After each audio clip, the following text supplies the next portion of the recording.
स्वागत जी आयां नूं प्यार भरी सत श्री अकाल। मैं पंजाबी मेरी बोली पंजाबी, मैं पंजाबी मेरी बोली पंजाबी, मेरा माण पंजाबी मेरा सत्कार पंजाबी, मेरी कहानियां च पंजाबी मेरे बोलां च पंजाबी, मेरे हसन च पंजाबी मेरे रोण च पंजाबी, मेरे अंग संग पंजाबी मेरे अंग संग पंजाबी। पंजाबी माँ बोली का सत्कार कर रहे सारे देशों विदेशों में बैठे दर्शकों का बहुत निੱਘਾ स्वागत करते हाँ उन्होंने अपने मन भाउंदे प्रोग्राम जिसका नाम है गल्लां ते गीत। गल्लां ते गीत बहुत ही खास प्रोग्राम जिस दे विच असी विषय के बाबत गलबात करते हाँ और जिमें कि मैं पंजाबी होण ते माण करदी हाँ, पंजाबी बोली की गल करदी हाँ, पंजाबी माँ बोली की गल कीती, तुहानूं पता लग गया होएगा कि अज असी गल्लां करांगे पंजाबी माँ बोली बारे। साडी माखियों मिठी माँ बोली 35 अखरां वाली बोली जिस ते सानूं माण है। ਜਦੋਂ पंजाब की गल करते हैं तो पंजाबी साडे लई अनिखड़वां अंग हो जाती है। ऊड़ा ऐड़ा ईड़ी सस्सा हाहा बोलियो, पंजाबी बोलणों ते पंजाबी लिखणों कदे ना डोलियो। सो अज असी पंजाबी माँ बोली दीयां गल्लां करांगे और इस विषय के बाबत पूरी जानकारी देने के लिए अज साडे खास मेहमान पहुँच चुके हैं स्टूडियो दे विच सरदार बलदेव सिंह सड़कनामा। बहुत बहुत स्वागत करते हैं जी। बहुत बहुत मेरे वालों भी दूरदर्शन के जिथे जिथे दर्शक बैठे ने सत श्री अकाल जी। आप जी साहित्यिक अकादमी अवार्ड के जेतू हो, श्रोमणी साहित्यकार भी आप जी ने जितया और नाल दी नाल टाहा पुरस्कार के नाल भी आपनूं निवाजिया गया। 30 तो वध नावल लिख चुके हो और 70 तो वध जिहड़े नाटक ने वो लिख चुके हो और छोटियां छोटियां कहानियां दे नाल सानूं साहित्य दे नाल जोड़िया है और माणमती शख्सियत का असी स्वागत किया है। उत्थे नाल दी नाल असी अज तुहाडे नाल गल्लां करांगे पंजाबी माँ बोली दे बारे। सो सब तो पहला सवाल एक दिमाग दे विच जिहड़ा आउंदा है, सवेर तो लैके शाम तक रात नूं सौंदे होए भी असी बड़बड़ाउंदे हाँ, बहुत बोलियां बोलते हाँ, पर अपनी पंजाबी माँ बोली का की भाव है और की साडे लई मायने रखता है? कमलप्रीत जी, माँ बोली बारे साडे विद्वानां ने दानश्वरां ने अनेकां गल्लां कीतियां होणगीਆਂ, पर मैं समझदा भी जिस बोली राहीं साडा इतिहास, साडा मिथਿਆਸ, साडा ਸਾਹਿਤ, साडा लोक ਸਾਹਿਤ, साडा विरसा जी, साडा सभ्याचार साडे तक पहुँचदा है ते जिस बोली राहीं एक माँ अपने बच्चे की सांझ दुनिया नाल पाउंदी है, क्या बात मैं है। समझदा भी वो बोली जिहड़ी है वो सब तो महत्वपूर्ण बोली है तो उसे नूं माँ बोली कहा जाता है जी। तो फिर आप अगे होर गल्लां करांगे किस तरह है। बिल्कुल बिल्कुल। पर ये जिहड़ा मैं कई भी गल करदा है भी ये कल्ला जिहड़ी बोली है साडी एक दूजे नाल गलबात करन दा जां संचार करन दा माध्यम नहीं हुंदी। ये बोली जिहड़ी है ये किसी खित्ते विच वसदे लोकां दी अपनी पछाण हुंदी है, उन्हां दी रचनात्मक शक्ति हुंदी है ते सब तो जिहड़ी गल है जिहड़ी उस खित्ते दा जिहड़ा सभ्याचार है उस दी विलक्षणता दा अक्स हुंदी है माँ बोली। इन्ना महत्वपूर्ण बोली है साडी। क्या बात है। और सानू माण हुंदा है साडी अपनी पंजाबी माँ बोली उत्ते। और जदों असीं पंजाबी माँ बोली दी गल करदे हां, पहलां दे समय दे विच तुसीं देखिया होएगा बहुत सारा रुझान लोकां दे विच सी, बहुत लोग सोहਣਾ सोहਣਾ बोलदे सी, सोहਣਾ सोहਣਾ लिखदे सी, पंजाबी साहित्य दीयां गल्लां हुंदियां सी। अज दे समय विच की कुछ बदलाव आया है, की कुछ फर्क है? देखो कुदरत का नियम है भी कोई चीज़ एक जगह खड़ी नहीं हैगी, बदलता रहना है समय ने। जे दिन है रात आनी है, जे अज का समय आने वाला समय है, साडा भूतकाल है, वर्तमान है, भविख है, तो समय समय असीं बदलते रहने हैं, साडे मुੱਲ बदलते रहते हैं, साडियां कदरां कीमतां बदलदियां रहिंदियां।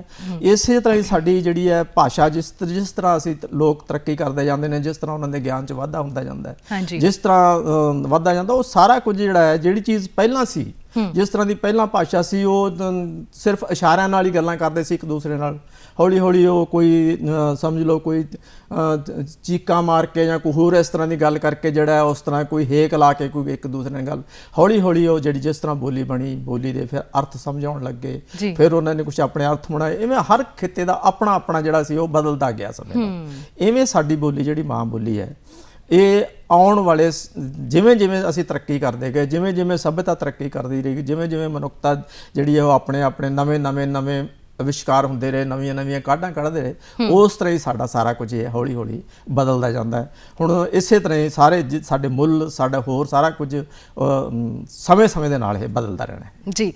ਬਦਲਣ ਦੀ ਗੱਲ ਕੀਤੀ, ਤਰੱਕੀ ਦੀ ਗੱਲ ਕੀਤੀ ਜੀ। ਪੰਜਾਬੀ ਮਾਂ ਬੋਲੀ ਨੂੰ ਅਪਣਾ ਕੇ ਅੱਜ ਦੇ ਸਮੇਂ ਦੇ ਵਿੱਚ ਔਰ ਕੱਲ੍ਹ ਦਾ ਅਸੀਂ ਜਦੋਂ ਭਵਿੱਖ ਦੇਖਦੇ ਹਾਂ, ਤਰੱਕੀ ਲਈ ਸਾਡੀ ਕਿੰਨੀ ਕੁ ਜ਼ਰੂਰੀ ਹੈ ਸਾਡੀ ਆਪਣੀ ਬੋਲੀ? ਜੀ ਦੇਖੋ, ਇਹ ਬਹੁਤ ਵੱਡੀ ਗੱਲ ਹੈ। ਕਈ ਵਾਰੀ ਸਾਡੇ ਮਨ ਦੇ ਵਿੱਚ ਇਹ ਹੋ ਜਾਂਦਾ ਹੈ, ਜੇ ਮੈਂ ਅੱਜ ਦਾ ਹੀ, ਜਿਵੇਂ ਅੱਜ ਦਾ ਰੁਝਾਨ ਸਾਡਾ ਹੈ, ਇਹ ਸਾਡੇ ਜਿਹੜੇ ਨੌਜਵਾਨ ਹੈ ਜਿਹੜੇ ਹੈ, ਜੇ ਆਮ ਇਹ ਕਿਹਾ ਜਾਂਦਾ ਵੀ ਸਾਡੀ ਬੋਲੀ ਨਾਲੋਂ ਟੁੱਟ ਰਹੇ ਨੇ।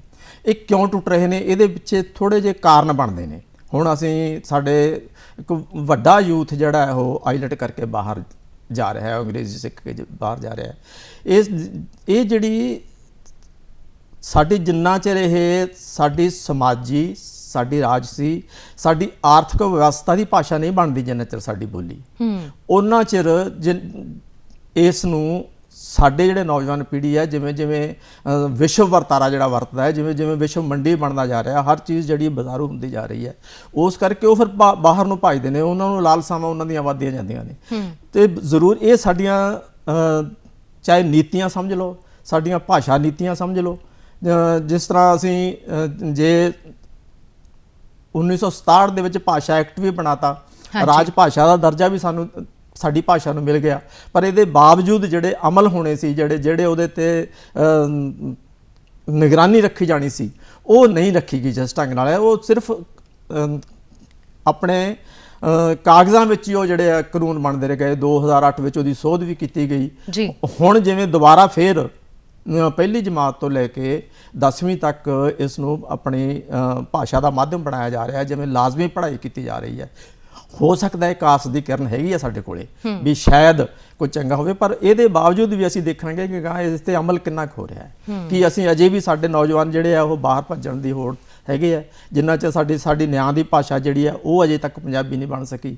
ਸਾਡੀ ਜਿਹੜੀ ਪ੍ਰਸ਼ਾਸਨ ਦੀ ਭਾਸ਼ਾ ਹੈ ਉਹ ਪੰਜਾਬੀ ਨਹੀਂ ਬਣ ਸਕੀ, ਸਾਡੇ ਦਫ਼ਤਰੀ ਭਾਸ਼ਾ ਨਹੀਂ ਬਣ ਸਕੀ, ਸਾਡੀ ਸਿੱਖਿਆ ਦੀ ਭਾਸ਼ਾ ਜੀ ਉਹ ਵੀ ਨਹੀਂ ਬਣ ਸਕੀ। ਇਹਨਾਂ ਸਾਰਿਆਂ ਦੇ ਉੱਤੇ ਜਿਹੜਾ ਹੈ ਇਹ ਬਹੁਤ ਹੀ ਗੰਭੀਰਤਾ ਨਾਲ ਕੰਮ ਕਰਨ ਦੀ ਲੋੜ ਹੈਗੀ ਹੈ। ਔਰ ਜੇ ਇਮਾਨਦਾਰੀ ਨਾਲ, ਸੁਹਿਰਦਤਾ ਨਾਲ ਜੇ ਇਸ ਤਰ੍ਹਾਂ ਦੀ ਕੋਈ ਸਰਕਾਰ ਆਉਂਦੀ ਹੈ ਔਰ ਇਹ ਸਾਡੀ ਭਾਸ਼ਾ ਵਾਸਤੇ, ਸਾਡੀ ਮਾਂ ਬੋਲੀ ਬਾਰੇ ਸੋਚਦੀ ਹੈ, ਤਾਂ ਕੁਝ ਨਾ ਕੁਝ ਸਾਨੂੰ ਕੁਝ ਚੰਗਾ ਹੋਣ ਦੀ ਆਸ ਹੈਗੀ, ਬਣੀ ਹੋਈ ਹੈ। ਬਿਲਕੁਲ, ਸਾਡੀ ਪੰਜਾਬੀ ਮਾਂ ਬੋਲੀ ਨੂੰ ਪੰਜਾਬ ਰਾਜ ਭਾਸ਼ਾ ਐਕਟ ਦੇ ਵਿੱਚ ਤਹਿਤ ਲਾਗੂ ਵੀ ਕੀਤਾ ਗਿਆ ਔਰ ਬਹੁਤ ਸਾਰੀਆਂ ਹੱਲੇ ਵੀ ਜਦੋਜਹਿਦ ਚੱਲ ਰਹੀਆਂ ਨੇ। ਪਰ ਬਹੁਤ ਸੋਹਣਾ ਲਿਖਿਆ ਹੋਇਆ ਕਿਸੇ ਨੇ 2 ਲਾਈਨਾਂ ਦੇ ਵਿੱਚ ਹੀ, ਜੇਕਰ ਪੰਜਾਬੀ ਮਾਂ ਬੋਲੀ ਨੂੰ ਭੁੱਲ ਜਾਵਾਂਗੇ ਤਾਂ ਕੱਖਾਂ ਵਾਂਗ ਰੁਲ ਜਾਵਾਂਗੇ। ਸੋ ਕੱਖਾਂ ਵਾਂਗ ਅਸੀਂ ਰੁਲੀਏ ਨਾ, ਅਸੀਂ ਆਪਣੀ ਪੰਜਾਬੀ ਮਾਂ ਬੋਲੀ ਨੂੰ ਸੰਭਾਲ ਕੇ ਰੱਖੀਏ। ਤੁਸੀਂ ਕਿਹਾ ਕਿ ਅੱਜ ਦੇ ਸਮੇਂ ਦੇ ਵਿੱਚ ਵਿਦੇਸ਼ਾਂ ਦੇ ਵਿੱਚ ਰੁਝਾਨ ਵੱਧ ਗਿਆ ਹੈ। ਸਾਡਾ ਜਿਹੜਾ ਯੂਥ ਹੈ, ਸਾਡਾ ਅਸੀਂ ਕਹਿ ਸਕਦੇ ਹਾਂ ਸਾਡਾ ਨੌਜਵਾਨ ਪੀੜ੍ਹੀ ਹੈ ਜਿਹੜੀ, ਉਹ ਬਾਹਰ ਨੂੰ ਜਾ ਰਹੀ ਹੈ। ਸਾਡੀ ਪੰਜਾਬੀ ਭਾਸ਼ਾ ਉੱਤੇ ਕਿੰਨਾ ਕੁ ਅਸਰ ਪੈ ਰਿਹਾ ਹੈ ਇਹਨਾਂ ਸਭ ਚੀਜ਼ਾਂ ਦਾ, ਔਰ ਅੱਜ ਦੇ ਸਮੇਂ ਦੇ ਵਿੱਚ ਸਾਡਾ ਰੁਝਾਨ ਕਿਉਂ ਨਹੀਂ ਵੱਧ ਰਿਹਾ ਪੰਜਾਬੀ ਭਾਸ਼ਾ ਦੇ ਵਿੱਚ? ਨਹੀਂ, ਮੈਂ ਸਮਝਦਾ ਵੀ ਇਹਦੇ 'ਚ ਨਾ ਕੁਝ ਦੋਸ਼ੀ ਅਸੀਂ ਹੈਗੇ, ਅਸੀਂ ਖੁਦ ਹੈਗੇ ਹਾਂ। ਇਹ ਕਿਉਂ ਹੈਗੇ ਆ?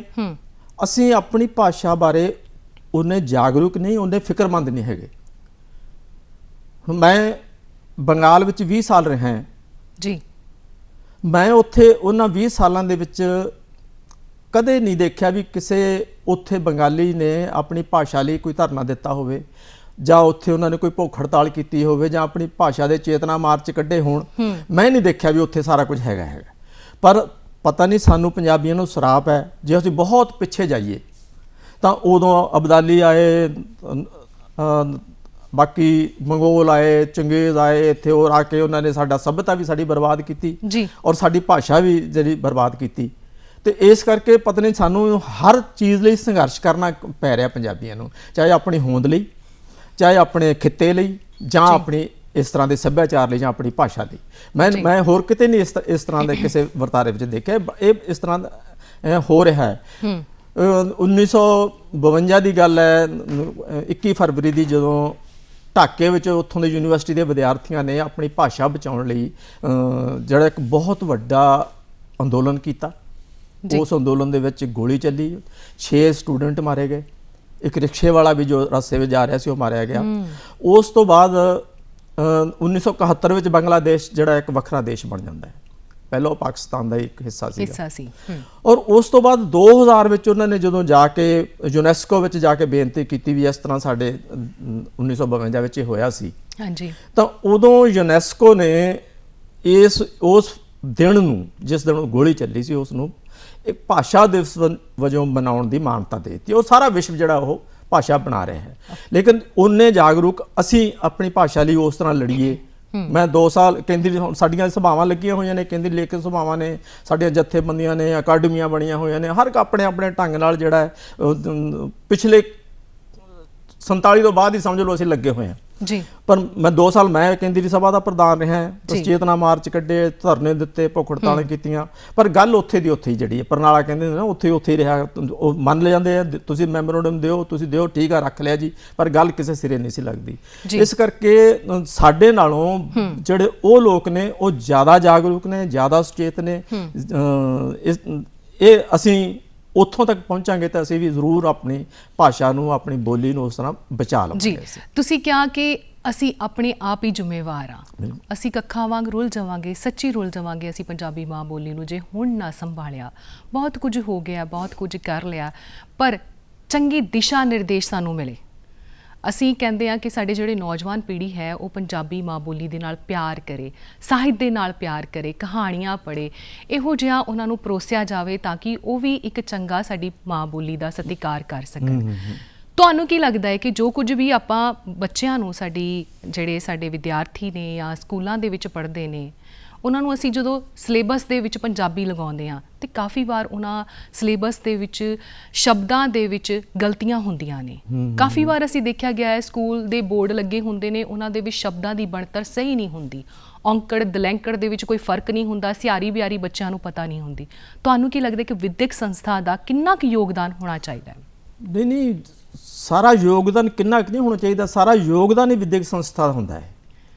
ਕਿਉਂਕਿ ਜੇ ਸਾਡੇ ਅਧਿਆਪਕ, ਸਾਡੇ ਗੁਰੂ ਜਿਹੜੇ ਆ ਉਹ ਆਪਣੇ ਬੱਚਿਆਂ ਨੂੰ ਉਸ ਤਰ੍ਹਾਂ ਸਿੱਖਿਆ ਦੇਣਗੇ ਜਿਸ ਤਰ੍ਹਾਂ ਉਹਨਾਂ ਨੂੰ ਇੱਕ ਸਹੀ ਢੰਗ ਨਾਲ, ਨਿਯਮਬੱਧ ਤਰੀਕੇ ਨਾਲ ਉਸ ਨੂੰ ਸਿਖਾਉਣਗੇ ਆਪਣੀ ਭਾਸ਼ਾ ਨੂੰ, ਵੀ ਕੰਨੇ ਦਾ ਕੀ ਮਤਲਬ ਹੈ, ਸਿਹਾਰੀ ਦਾ ਕੀ ਮਤਲਬ ਹੈ, ਬਿਹਾਰੀ ਦਾ ਕੀ ਮਤਲਬ ਹੈ।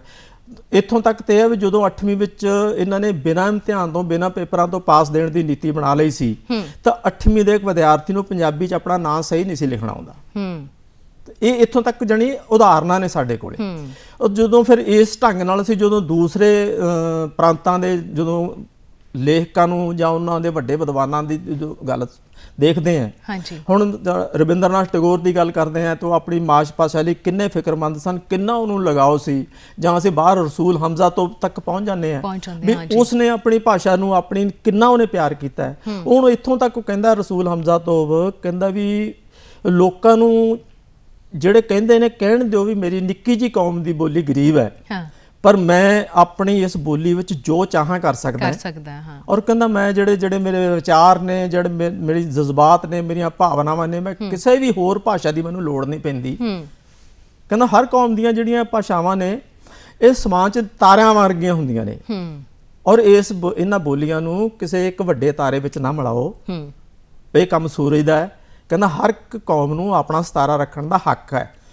ਉਹ ਆਪਣੇ ਭਾਸ਼ਾ ਤੱਕ ਇੱਥੋਂ ਤੱਕ ਫਿਕਰਮੰਦ ਆ। ਉਹ ਕਹਿੰਦੇ ਸਾਡੇ ਤਾਂ ਸੱਭਿਆਚਾਰ ਦੇ ਵਿੱਚ ਗਾਲਾਂ ਜਿਹੜੀਆਂ ਉਹ ਇਸ ਤਰ੍ਹਾਂ ਦੀਆਂ ਕੱਢੀਆਂ ਜਾਂਦੀਆਂ ਵੀ ਜਾਂ ਤੈਨੂੰ ਮਾਂ ਬੋਲੀ ਭੁੱਲਣ ਵਾਲੀ ਤੇਰੀ ਮਾਂ ਤੈਨੂੰ ਭੁੱਲ ਜਾਏ, ਤੇਰੀ ਮਾਂ ਮਰ ਜਾਏ। ਬਿਲਕੁਲ ਬਿਲਕੁਲ। ਔਰ ਇੱਕ ਉਦਾਹਰਨ ਤੁਹਾਨੂੰ ਮੈਂ ਦੱਸਦਾ ਵੀ ਇੱਕ ਮਾਂ ਦਾ ਪੁੱਤ ਹਮਜ਼ਾ ਤੋਂ ਵੀ ਲਿਖਦਾ ਹੈ ਵੀ ਉਹ 10-15 ਸਾਲਾਂ ਦਾ ਵਿਦੇਸ਼ ਗਿਆ ਹੋਇਆ ਸੀ। ਉੱਥੋਂ ਦਾ ਇੱਕ ਕੋਈ ਉਸ ਏਰੀਆ ਦਾ ਇੱਕ ਉਹਦਾ ਦੋਸਤ ਉੱਥੇ ਬਣ ਗਿਆ ਉੱਧਰ। ਉਹਨੇ ਕਿਹਾ ਵੀ ਤੂੰ ਮੈਥੋਂ ਤਾਂ ਜਾਇਆ ਨਹੀਂ ਜਾਣਾ, ਤੂੰ ਜਾਏਗਾ ਜਦੋਂ ਵੀ ਮੇਰੀ ਮਾਂ ਨੂੰ ਤੂੰ ਮੇਰੇ ਸੁਨੇਹਾ ਦੇਈਂ, ਨਾਲੇ ਅੱਜ ਜੇ ਮੈਂ ਤੋਹਫੇ ਭੇਜਦਾ ਇਹ ਤੋਹਫੇ ਦੇਈਂ। ਉਹ ਆਇਆ, ਉਹਦੇ ਕੋਲੇ ਗੱਲਾਂ ਬਾਤਾਂ ਕੀਤੀਆਂ, ਦੱਸਿਆ ਵੀ ਉਹ ਠੀਕ ਹੈ, ਸਭ ਕੁਝ ਵਧੀਆ ਹੈ, ਕਾਰੋਬਾਰ ਵਧੀਆ ਚੱਲ ਰਿਹਾ ਹੈ। ਉਹਨੇ ਜੋ ਦਿੱਤਾ ਉਹ ਦਿੱਤਾ। ਅਖੀਰ ਮਾਂ ਪੁੱਛਦੀ ਹੈ, ਕਹਿੰਦੀ ਵੀ ਉਹ ਤੇਰੇ ਨਾਲ ਗੱਲਾਂ ਕਿਹੜੀ ਬੋਲੀ ਵਿੱਚ ਕਰਦਾ ਸੀ? ਵਾਹ। ਉਹ ਕਹਿੰਦਾ ਵੀ ਮਾਂ ਗੱਲਾਂ ਤਾਂ ਉਹ ਕਹਿੰਦਾ ਉਹ ਉੱਥੋਂ ਦੀ ਬੋਲੀ 'ਚ ਹੀ ਕਰਦਾ ਸੀ। ਅੱਛਾ। ਤੇ ਉਹ ਕਹਿੰਦਾ ਹੈ ਵੀ ਮਾਂ ਨੇ ਘੁੰਡ ਕੱਢ ਲਿਆ ਜਦੋਂ ਉਹਨੇ ਇਹ ਗੱਲ ਕਹੀ ਵੀ ਮਾਂ ਨੇ ਘੁੰਡ ਕੱਢ ਲਿਆ। ਔਰ ਇਹ ਥੱਲੇ ਲਿਖਦਾ ਹੈ ਵੀ ਮਾਵਾਂ ਉਹ ਸਾਡੇ ਖਿੱਤੇ ਦੇ ਵਿੱਚ ਇੱਕ ਸੱਭਿਆਚਾਰ ਆ ਸਾਡਾ, ਮਾਵਾਂ ਉਦੋਂ ਘੁੰਡ ਕੱਢਦੀਆਂ ਜਦੋਂ ਕਿਸੇ ਉਸ ਮਾਂ ਦਾ ਪੁੱਤ ਮਰ ਜਾਵੇ।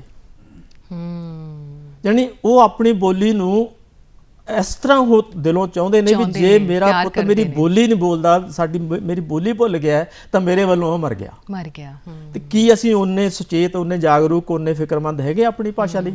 ਅਸੀਂ ਤਾਂ ਅੰਗਰੇਜ਼ੀ, ਜਦੋਂ ਬੱਚਾ ਛੋਟਾ ਜਿਹਾ ਬੋਲਦਾ ਤੇ ਮਾਵਾਂ ਖੁਸ਼ ਹੁੰਦੀਆਂ, ਤਾੜੀਆਂ ਮਾਰਦੀਆਂ ਵੀ ਮੇਰਾ ਬੱਚਾ ਅੰਗਰੇਜ਼ੀ ਬੋਲਣ ਲੱਗ ਬਿਲਕੁਲ ਗਿਆ। ਬਿਲਕੁਲ ਉਹੀ ਗੱਲ ਕਰਨ ਇਹ ਲੱਗੇ ਗੱਲਾਂ ਨੇ ਕਿ ਸਾਰੀਆਂ। ਹਾਂਜੀ, ਯੋਗਦਾਨ ਦੀ ਤੁਸੀਂ ਗੱਲ ਕੀਤੀ ਕਿ ਪੂਰਾ ਯੋਗਦਾਨ ਜਿਹੜੀਆਂ ਵਿਦਿਅਕ ਸੰਸਥਾਵਾਂ, ਪਰ ਕੁਝ ਨਾ ਕੁਝ ਯੋਗਦਾਨ ਸਾਡੇ ਪਰਿਵਾਰਾਂ ਦੇ ਵਿੱਚ ਵੀ ਹੁੰਦਾ ਹੈ।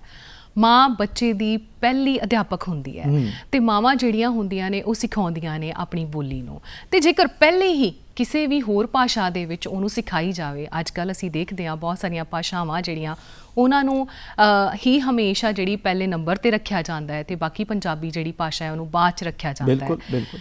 ਮਾਂ ਬਾਪ ਦਾ ਕੀ ਰੋਲ ਹੈ, ਪਰਿਵਾਰ ਦਾ ਕੀ ਰੋਲ ਹੈ? ਕਿਉਂਕਿ ਸਕੂਲ ਤਾਂ ਬੱਚਾ 2.5-3 ਸਾਲਾਂ ਦਾ ਜਾਏਗਾ, ਪਹਿਲਾਂ ਤਾਂ ਪੰਜਾਬੀ ਮਾਂ ਬੋਲੀ ਵੱਲ ਉਹਦਾ ਕੀ ਅਸਰ ਹੋਏਗਾ, ਮਾਂ-ਬਾਪ ਦਾ ਕੀ ਯੋਗਦਾਨ ਹੈ? ਨਹੀਂ, ਉਹ ਤਾਂ ਬਹੁਤ ਇਹ ਹੈਗਾ ਹੈ ਵੀ ਸਾਡੇ ਵਿੱਚ ਹੀਣ ਭਾਵਨਾ ਹੈਗੀ, ਇੱਕ ਬੈਠੀ ਹੋਈ ਹੈ ਮਾਂ-ਬਾਪ 'ਚ ਸਮਝ ਲਓ ਜਾਂ ਸਾਡੇ ਸਮਾਜ 'ਚ ਹੀ ਸਮਝ ਲਓ ਵੀ ਅਸੀਂ ਪੰਜਾਬੀ ਜਿਹੜੀ ਆ ਸਾਡੀ ਬੜੀ ਗਰੀਬ ਜੀ ਬੋਲੀ ਹੈ। ਹਾਲਾਂਕਿ ਮਾਣ ਤਾਂ ਅਸੀਂ ਇਹ ਕਰਦੇ ਹਾਂ ਵੀ ਸਾਡਾ ਫਰੀਦ, ਸਾਡਾ ਨਾਨਕ, ਸਾਡਾ ਬੁੱਲੇ ਸ਼ਾਹ, ਸਾਡੇ ਸ਼ਾਹ ਹੁਸੈਨ, ਸਾਡੇ ਦਮੋਦਰ, ਸਾਡੇ ਮਾਣ ਇਹ ਕਰਦੇ ਆ, ਪਰ ਬੋਲਣ ਵੱਲੋਂ ਸਾਡੇ ਅੰਦਰ ਹੀਣ ਭਾਵਨਾ ਹੈਗੀ ਹੈ। ਤੇ ਇਹ ਜਿੰਨਾ ਚ ਇਹ ਸਾਡੇ ਚ ਹੀ, ਹੁਣ ਦੇਖੋ ਜੇ ਕਿਸੇ ਖਿੱਤੇ ਦੀ ਬੋਲੀ ਜਿਹੜੀ ਹੈ ਉਹ ਮਰਦੀ ਹੈ, ਉਹ ਕੱਲੀ ਬੋਲੀ ਨਹੀਂ ਮਰਦੀ, ਉਹਦੇ ਚ ਤੁਹਾਡਾ ਸੱਭਿਆਚਾਰ ਮਰਦਾ ਹੈ, ਬਿਲਕੁਲ ਉਹਦੇ ਚ ਤੁਹਾਡਾ ਵਿਰਸਾ ਮਰਦਾ ਹੈ, ਉਹਦੇ ਚ ਤੁਹਾਡੇ ਜਿਹੜੇ ਹੈ ਤੁਹਾਡਾ ਲੋਕ ਸਾਹਿਤ ਮਰਦਾ ਹੈ, ਉਹਦੇ ਚ ਤੁਹਾਡੇ ਭਾਵਨਾਵਾਂ, ਤੁਹਾਡੀ ਕਲਾ, ਤੁਹਾਡਾ ਸਾਰਾ ਕੁਝ ਉਹਦੇ ਚ ਜਿਹੜਾ ਉਹਦੇ ਚ ਮਰਦਾ ਹੈਗਾ। ਤੇ ਜਦੋਂ ਕਿਸੇ ਖਿੱਤੇ ਦੀ ਬੋਲੀ ਮਰਦੀ ਹੈ ਨਾ, ਉਹਦੇ 'ਚ ਸਿਰਫ ਇਸ ਕਰਕੇ ਮਰਦੀ ਹੈ ਵੀ ਜਾਂ ਤਾਂ ਉਸ ਖਿੱਤੇ ਦੇ ਲੋਕ ਅਲੋਪ ਹੋ ਜਾਣ ਜਾਂ ਦੂਜੀ ਭਾਸ਼ਾ ਬੋਲਣ ਲੱਗ ਜਾਣ, ਜਿਵੇਂ ਸਾਡੇ ਇੱਥੇ ਹੋ ਰਿਹਾ। ਹਾਂਜੀ, ਜਿਵੇਂ ਸਾਡੇ ਇੱਕ ਹੋੜ ਲੱਗੀ ਹੋਈ ਹੈ, ਜਾਂ ਫਿਰ ਇੱਕ ਇਹ ਵੀ ਕੋਈ ਬਹੁਤ ਵੱਡੀ ਤਾਕਤ ਆ ਕੇ ਉਸ ਖਿੱਤੇ ਦੇ ਲੋਕਾਂ ਤੇ ਆਪਣੀ ਭਾਸ਼ਾ ਧੱਕੇ ਨਾਲ ਥੋਪ ਦੇਵੇ। ਜਿਵੇਂ ਮੁਗਲ ਆਏ, ਜਦੋਂ ਇੱਥੇ ਉਰਦੂ ਥੋਪਿਆ ਗਿਆ, ਬਾਅਦ ਚ ਅੰਗਰੇਜ਼ ਆ, ਇੱਥੇ ਅੰਗਰੇਜ਼ੀ ਥੋਪੀ ਗਈ। ਉਹ ਹੌਲੀ ਹੌਲੀ ਜਿਹੜੀਆਂ ਦੂਜੀਆਂ ਭਾਸ਼ਾਵਾਂ ਜਿਹੜੀਆਂ ਉਹ ਖਤਮ ਹੋ ਗਈਆਂ। ਔਰ ਇਸੇ ਕਰਕੇ ਯੂਨੈਸਕੋ ਨੇ ਇੱਕ ਵਾਰੀ, ਤੁਹਾਨੂੰ ਪਤਾ ਹੋਣਾ ਵੀ ਉਹ ਕਿਹਾ ਹੋਇਆ ਸੀ ਵੀ ਆਉਣ ਵਾਲੇ 50 ਸਾਲਾਂ ਦੇ ਵਿੱਚ, ਹਾਲਾਂਕਿ ਉਹ ਬਾਅਦ ਚ ਨਕਾਰਿਆ ਵੀ ਗਿਆ ਸੰਸਥਾਵਾਂ ਵੱਲੋਂ, ਵੀ ਆਉਣ ਵਾਲੇ 50 ਸਾਲਾਂ ਦੇ ਵਿੱਚ ਦੂਸਰੀਆਂ ਭਾਸ਼ਾਵਾਂ ਦੇ ਨਾਲ ਨਾਲ ਪੰਜਾਬੀ ਭਾਸ਼ਾ ਵੀ ਮਰ ਜਾਏਗੀ, ਲੋਪ ਹੋਣ ਵਾਲੀ ਹੈ। ਉਹ ਕਿਆ ਕਿ ਉਹਨਾਂ ਨੇ ਇਸੇ ਕਰਕੇ ਕਿਹਾ ਸੀ ਵੀ ਜਦੋਂ ਇੱਥੋਂ ਦੇ ਆਪ ਦੇ ਖੁਦ ਇੱਥੋਂ ਦੇ ਵਸਿੰਦੇ ਨੇ, ਮੂਲ ਵਾਸੀ ਨੇ, ਉਸ ਭਾਸ਼ਾ ਤੋਂ ਦੂਰ ਹੁੰਦੇ ਜਾ ਰਹੇ ਨੇ, ਬੋਲਣ ਤੋਂ ਇਨਕਾਰੀ ਹੋ ਰਹੇ ਨੇ, ਦੂਜੀ ਭਾਸ਼ਾ ਬੋਲਣ ਲੱਗ ਗਏ ਨੇ, ਤੇ ਦੂਸਰੀਆਂ ਭਾਸ਼ਾਵਾਂ ਨਾਲ ਇਹਦਾ ਵੀ ਉਹੀ ਹਾਲ ਹੋਊਗਾ। ਫਿਰ ਅਸੀਂ ਉਹਦੇ ਲਈ ਇੱਕ ਸਾਡੇ ਕੋਲੇ ਬਹੁਤ ਵੱਡੀ ਢਾਲ ਹੈ ਵੀ ਨਹੀਂ, ਸਾਡੇ ਕੋਲੇ ਤਾਂ ਗ੍ਰੰਥ ਸਾਹਿਬ ਹੈ, ਗੁਰੂ ਗ੍ਰੰਥ ਸਾਹਿਬ ਹੈ, ਉਹਦੀ ਭਾਸ਼ਾ ਜਿੰਨਾ ਚਿਰ ਉਹ ਸਾਡੇ ਕੋਲੇ ਆ, ਸਾਡੀ ਭਾਸ਼ਾ ਨਹੀਂ ਮਰ ਸਕਦੀ। ਫਿਰ ਉਹ ਉਦਾਹਰਨਾਂ ਦਿੰਦੇ ਨੇ ਵੀ ਜੇ ਵੇਦ ਸਾਡੇ, ਪੁਰਾਣ ਸਾਡੇ ਸੰਸਕ੍ਰਿਤ ਸੀ, ਜੇ ਸੰਸਕ੍ਰਿਤ ਅੱਜ ਹਿੰਦੁਸਤਾਨ ਦੇ ਵਿੱਚੋਂ ਖਾਰਜ ਹੁੰਦੀ ਜਾ ਰਹੀ ਹੈ, ਤਾਂ ਫਿਰ ਇਹ ਪੰਜਾਬੀ ਵੀ ਤੁਹਾਡੀ ਜਿਹੜੀ ਹੈ ਇਸ ਤਰ੍ਹਾਂ ਹੋਏਗੀ। ਤਾਂ ਇਸ ਕਰਕੇ ਬਹੁਤ ਵੱਡੇ ਫਿਕਰ ਨੇ ਔਰ ਬਹੁਤ ਵੱਡੀ ਲੋੜ ਹੈ ਸਾਨੂੰ ਉਸ ਤਰ੍ਹਾਂ ਦੇ ਜਿਹੜੀਆਂ ਕਾਨੂੰਨ ਬਣਾਉਣ ਦੀ, ਉਸ ਤਰ੍ਹਾਂ ਦੇ ਨੀਤੀਆਂ ਬਣਾਉਣ ਦੀ, ਜਿਹਦੇ ਨਾਲ ਹੁਣ ਕਮਾਉਣੇ ਤਾਂ ਅਸੀਂ ਪੰਜਾਬੀ ਭਾਸ਼ਾ ਨੂੰ ਪੜ੍ਹਾ ਕੇ ਹੈ, ਹਾਂਜੀ, ਤੇ ਬੱਚਿਆਂ ਨੂੰ ਪੜ੍ਹਾਉਣੇ ਅਸੀਂ ਅੰਗਰੇਜ਼ੀ ਸਕੂਲਾਂ ਦੇ ਵਿੱਚ। ਜਦੋਂ ਅਸੀਂ ਚੇਤਨਾ ਮਾਰਚ ਕੱਢੇ ਸੀ ਤੇ ਉਹਨਾਂ ਦੇ ਤਾਂ ਗੁਪਤ ਬੰਦੇ ਛੱਡੇ ਹੁੰਦੇ ਆ ਨਾ, ਵੀ ਕਿੰਨੇ ਕੁ ਬੰਦੇ ਨੇ ਜੀ ਜਿਹੜਾ ਮਾਰਚ ਕਰ ਰਹੇ ਆ, ਉਹ ਕਹਿੰਦੇ ਜੀ 200 ਬੰਦਾ ਹੋਊਗਾ, ਇਹਨਾਂ 'ਚ ਕਿੰਨੇ ਕੁ ਅਧਿਆਪਕ ਨੇ, ਉਹ ਕਹਿੰਦੇ ਜੀ 150 200 ਤਾਂ ਅਧਿਆਪਕ ਹੈ। ਉਹ 'ਚ ਇਹਨਾਂ ਦੇ ਸਾਰਿਆਂ ਦੇ ਬੱਚੇ ਕਹਿੰਦੇ ਅੰਗਰੇਜ਼ੀ ਸਕੂਲਾਂ 'ਚ ਪੜ੍ਹਦੇ ਆ, ਇਹਨਾਂ ਤੋਂ ਕੋਈ ਖਤਰਾ ਨਹੀਂ ਆਪਾਂ ਨੂੰ, ਤੇ ਇਹਨਾਂ ਨੂੰ ਕੁਛ ਕਿਹੋ ਨਾ, ਤੁਸੀਂ ਆਪੇ ਜਾ ਕੇ। ਤੇ ਜਦੋਂ ਇਸ ਤਰ੍ਹਾਂ ਦੀ ਭਾਵਨਾ ਬਣ ਜਾਂਦੀ, ਜਦੋਂ ਇਸ ਤਰ੍ਹਾਂ ਦੀ ਮਾਨਸਿਕਤਾ ਬਣੀ ਹੋਈ ਹੈ ਵੀ ਅਸੀਂ ਲੜਦੇ ਤਾਂ ਪੰਜਾਬੀ ਲਈ ਹਾਂ, ਪਰ ਆਪਣੇ ਬੱਚੇ ਕਨਵੈਂਟ ਸਕੂਲਾਂ 'ਚ ਪੜ੍ਹ ਰਹੇ ਆ, ਇਹ ਸਾਰਾ ਕੁਝ ਜਿਹੜਾ ਨਹੀਂ ਹੋਣਾ ਚਾਹੀਦਾ। ਬਿਲਕੁਲ, ਸਾਨੂੰ ਹਮਲਾ ਮਾਰਨਾ ਹੀ ਪੈਣਾ ਆ ਔਰ ਆਪਣੀ ਪੰਜਾਬੀ ਮਾਂ ਬੋਲੀ ਨੂੰ ਬਚਾਉਣਾ ਹੀ ਪੈਣਾ ਹੈ। ਡੀਡੀ ਪੰਜਾਬੀ ਤੇ ਚੱਲ ਰਿਹਾ ਪ੍ਰੋਗਰਾਮ ਗੱਲਾਂ ਤੇ ਗੀਤ, ਤੇ ਹੁਣ ਵੇਲਾ ਹੋ ਚੁੱਕਿਆ ਗੀਤ ਨੂੰ ਸ਼ਾਮਿਲ ਕਰਨ ਦਾ।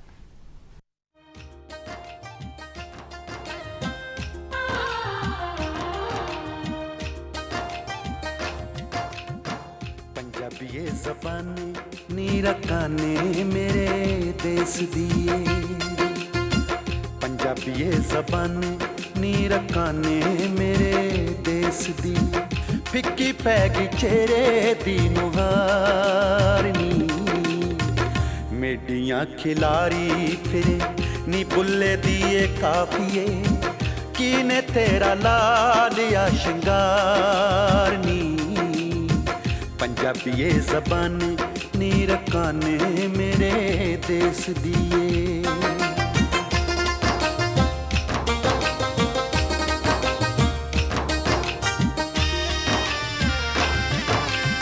ਤੂੰ ਗੋਰਖ ਦੀ ਗੁੜਤੀ ਲੈ ਕੇ ਨਾ ਖੱਟ ਲੈ ਜਾਈ, ਤੂੰ ਗੋਰਖ ਦੀ ਗੁੜਤੀ ਲੈ ਕੇ ਨਾ ਖੱਟ ਲੈ ਜਾਈ। ਤੂੰ ਬਾਬੇ ਦੀ ਬਾਣੀ ਬਣ ਕੇ ਗੁਰੂਆਂ ਦੇ ਘਰ ਆਈ।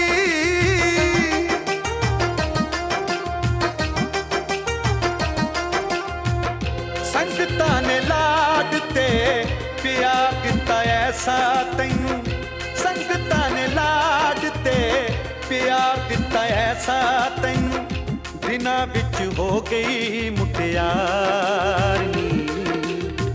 ਪੰਜਾਬੀਏ ਜ਼ਬਾਨ ਨੀ ਰਕਾਨੇ ਮੇਰੇ ਦੇਸ ਦੀਏ।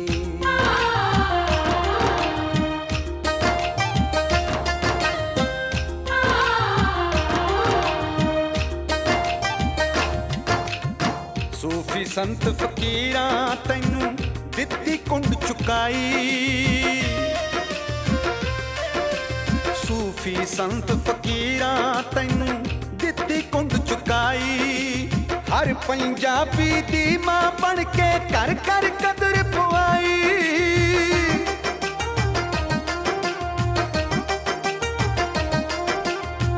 ਟੋਲੇ ਮਾਈਏ ਟੱਪੇ ਤੇਰੇ ਰੂਪ ਦਾ ਸ਼ਿੰਗਾਰ ਬਣੇ, ਟੋਲੇ ਮਾਈਏ ਟੱਪੇ ਤੇਰੇ ਰੂਪ ਦਾ ਸ਼ਿੰਗਾਰ ਬਣੇ। ਕਾਫੀਆਂ ਸਵਈਏ ਤੇਰਾ ਪਿਆਰ ਨੀ। ਪੰਜਾਬੀਏ ਜ਼ਬਾਨ ਨੀ ਰਕਾਨੇ ਮੇਰੇ ਦੇਸ ਦੀਏ।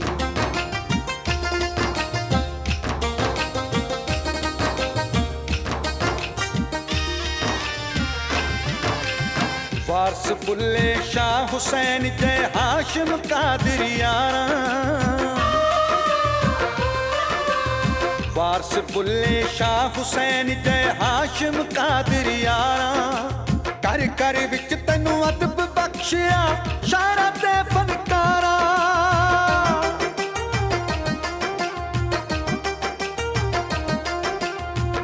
ਸੰਨ 47 ਵਿੱਚ ਹੋਇਆ ਅਦਰੰਗ ਤੈਨੂੰ, ਸੰਨ 47 ਵਿੱਚ ਹੋਇਆ ਅਦਰੰਗ ਤੈਨੂੰ। ਫੇਰ ਨਾ ਤੂੰ ਹੋਈ ਪੱਬਾਂ ਪਾਰ ਨੀ। ਪੰਜਾਬੀਏ ਜ਼ਬਾਨ ਨੀ ਰਕਾਨੇ ਮੇਰੇ ਦੇਸ ਦੀਏ। ਜੀ ਪਿਆਰੇ ਦਰਸ਼ਕੋ, ਤੁਸੀਂ ਵੇਖ ਰਹੇ ਹੋ ਗੱਲਾਂ ਤੇ ਗੀਤ ਪ੍ਰੋਗਰਾਮ। ਅੱਜ ਅਸੀਂ ਗੱਲਾਂ ਕਰ ਰਹੇ ਹਾਂ ਪੰਜਾਬੀ ਮਾਂ ਬੋਲੀ ਦੇ ਬਾਰੇ ਔਰ ਸਰਦਾਰ ਬਲਦੇਵ ਸਿੰਘ ਸੜਕਨਾਮਾ ਜੀ ਸਾਡੇ ਨਾਲ ਅੱਜ ਹਾਜ਼ਰ ਨੇ। ਔਰ ਤੁਸੀਂ ਗੀਤ ਤੋਂ ਪਹਿਲਾਂ ਬਹੁਤ ਸੋਹਣੀਆਂ ਗੱਲਾਂ ਕੀਤੀਆਂ ਔਰ ਸਾਨੂੰ ਦੱਸਿਆ ਕਿ ਬਹੁਤ ਵਾਰ ਹੁੰਦਾ ਹੈ ਕਿ ਸਾਡੀ ਆਪ ਦੀ ਹੀ ਇਹ ਜ਼ਿੰਮੇਵਾਰੀ ਹੈ ਔਰ ਆਪਣੇ ਘਰਾਂ ਤੋਂ ਹੀ ਸਾਨੂੰ ਸ਼ੁਰੂ ਕਰਨਾ ਪਏਗਾ ਇਹ ਸਭ ਕੁਝ ਜੋ ਅੱਜ ਸਹਿਕਦੀ ਹੋਈ ਹੈ ਸਾਡੀ ਪੰਜਾਬੀ ਮਾਂ ਬੋਲੀ।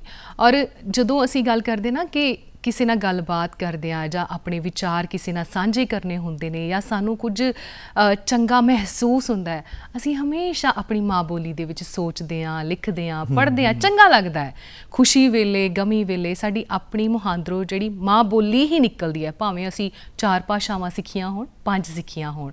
ਤੁਸੀਂ ਜਦੋਂ ਲਿਖਦੇ ਹੋ, ਸਾਹਿਤ ਜਦੋਂ ਵੀ ਰਚਦੇ ਹੋ, ਤਾਂ ਉਸ ਸਮੇਂ ਤੁਹਾਨੂੰ ਕਿੰਨਾ ਕੁ ਆਪਣੇ ਆਪ 'ਤੇ ਮਾਣ ਮਹਿਸੂਸ ਹੁੰਦਾ ਹੈ ਕਿ ਮੈਂ ਆਪਣੀ ਪੰਜਾਬੀ ਮਾਂ ਬੋਲੀ ਨੂੰ ਆਪਣੀ ਆਉਣ ਵਾਲੀ ਪੀੜ੍ਹੀ ਦੇ ਵਿੱਚ ਉਹਦਾ ਪਸਾਰਾ ਕਰ ਰਿਹਾ, ਫੈਲਾ ਰਿਹਾ ਹਾਂ?